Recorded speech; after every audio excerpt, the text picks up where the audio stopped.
biggest South Asian media group, Y Media. British Columbia Premier David Eby dismissed a letter from opposition Conservative leader Pierre Poilievre asking him to help halt at a federal carbon tax increase, calling it a baloney factory campaign tactic. Poilievre's letter sent by Friday asks Eby to join 7 other premiers in opposing the April 1st tax increase, saying the 23% tax hike amounts to an extra 18 cents on a litre of fuel and people in British Columbia and Canadians can't afford it. Poilievre's letter says that the carbon tax system set up by Trudeau's government is an imposition on the provinces that requires them to accept an ever-increasing tax. But Eby, speaking at an unrelated news conference in a terrace about 1,400 kilometers northwest of Vancouver, says that British Columbia would end up with less money returned to the province if it accepted Poilievre's request.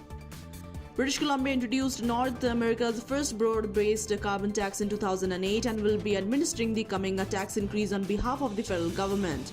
Poilievre's letter said that people in British Columbia and across Canada are in need of relief and not tax increases. Canadians living in the 8 provinces with the federal carbon tax receive a quarterly rebate payments which vary depending on the provinces and size of the household. Those provinces are Alberta, Saskatchewan, Manitoba, Ontario, New Brunswick, Nova Scotia, Prince Edward Island and Newfoundland and Labrador.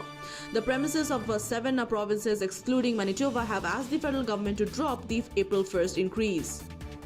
The federal policy, which includes both a tax on fossil fuels and rebates paid directly to households, was introduced by the Liberal government in 2019 and is designed as a financial initiative to encourage people and business to cut their consumption of fossil fuels and transition to greener forms of energy. Biggest South Asian media group, Y Media.